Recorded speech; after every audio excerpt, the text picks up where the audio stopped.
a chance that people just don't want to play with LeBron James, who's bringing in his son to play on the team? NBA players are not messing with LeBron James, and this video is going to expose why. Because you guys, y'all already know, man, I'm about to come to y'all and tell y'all, you know, stuff that a lot of people won't tell y'all, but you're going to get it here on this channel because I'm going to tell you guys the truth and exactly why these NBA players aren't trying to team up with LeBron James. So make sure you guys are subscribing to the YouTube channel and liking the videos for future content. Thank you guys so much. Let's go. The Lakers are struggling, unless maybe they'll get DeMar DeRozan, but the Lakers are struggling right now to sign a free agent, to acquire talent to play alongside LeBron and Bronny, Klay Thompson, went to the Mavericks, and they're just kind of striking out everywhere. And Nick Wright went on a rampage on FS1 or one of his platforms. Real quick, guys, I do not like Nick Wright, man. I watch First Thing First only for Chris Broussard and Kevin Wiles. They seem to be very fair across the line. Obviously, for those who don't watch First Thing First, I think it's a Jewish guy, Nick Wright. He's married to a black woman. So shout out to Nick Wright for, you know, having the cojones to test his love and be a free, happy man. I support that 100%. But obviously, he's in clutch pockets. Okay, Clutch is paying this guy because the way that he advocates for LeBron James like crazy and acts oblivious to LeBron James and sometimes Anthony Davis being a problem is just bewildering, to say the least, man. And you know, he's a huge advocate and he'll blame anybody but LeBron James. And I wonder why. It's because he's a nut hooker. He's obsessed with LeBron James, often will put it in your face that Michael Jordan is nowhere near the player LeBron James is. And it'll make sense, but I'll keep going. Of the Lakers front office, I think he's missed the mark here, but let's play the clip and then I'll explain. I am baffled. There you go. The total inability of Rob Pelinka to get anything done ever. You had a scenario where Stupid ass. You have to pick somebody, and so that is not landing a play. That is, I do. He did fall to him, and again, I think that was a smart pick, and I gave praise where it's due. Oh my God. But you have a scenario where the greatest player of his generation, in my opinion, the greatest player ever, says, you know what? I'll take a pay cut. You have a scenario where a player clearly wants to stick it to his former team in Golden State. The Lakers are closer to rivals to the Warriors than the Mavs are, and even if the Mavs are closer to contending. I've heard enough of this.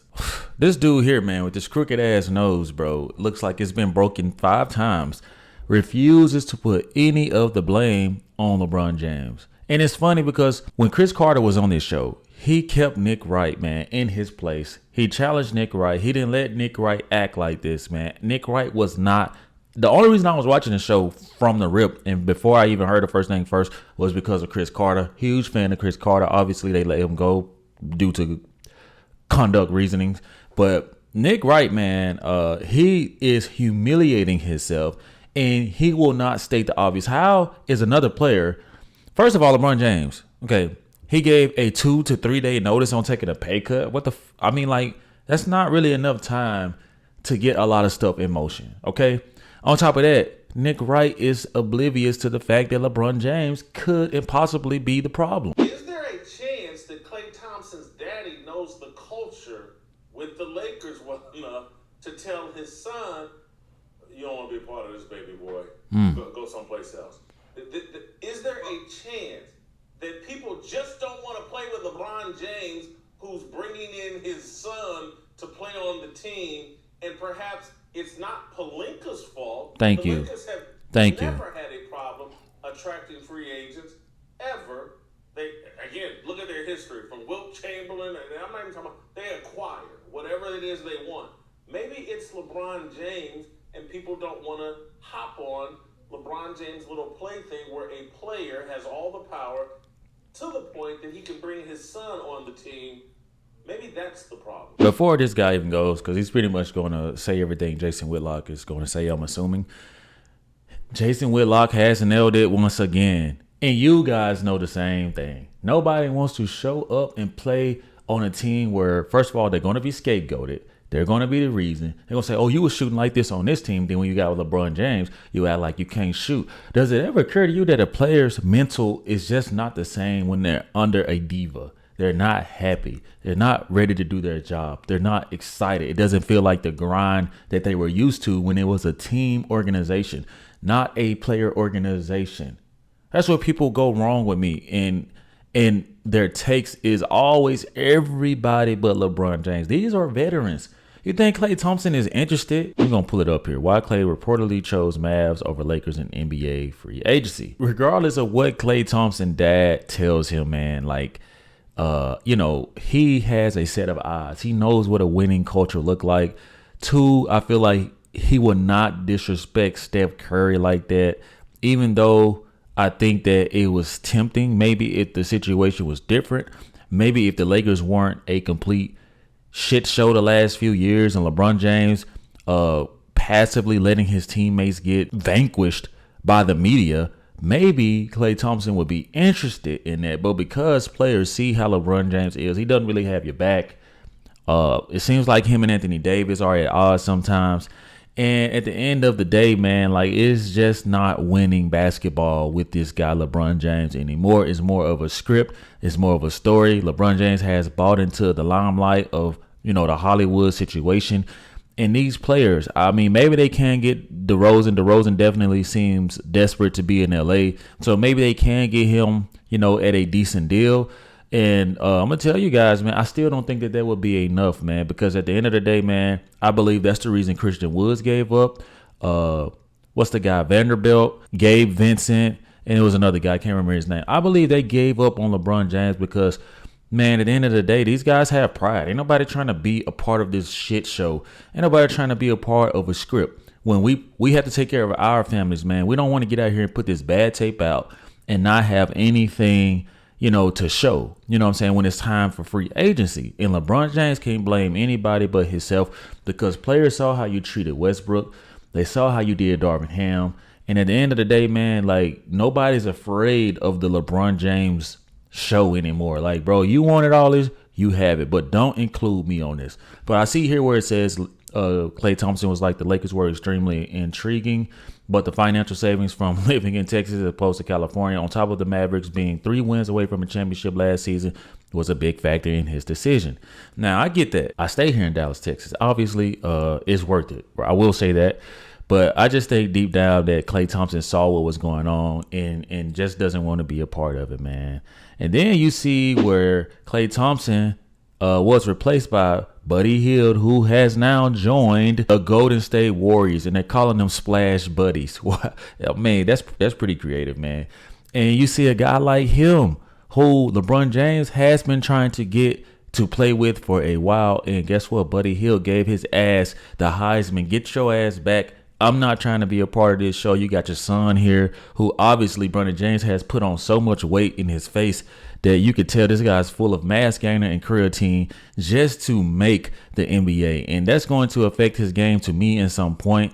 I understand that they want to put size on him, but the way to build the body isn't a rush. Sometimes you just got to take your time and build properly. But we shall see what Bronny James is soon made of. At the end of the day, I just don't think that, these players want to play. And I will be making a video about this as Darvin Ham gets the last laugh on Lakers' new team steals. And he steals the key wing to join the the Milwaukee Bucks.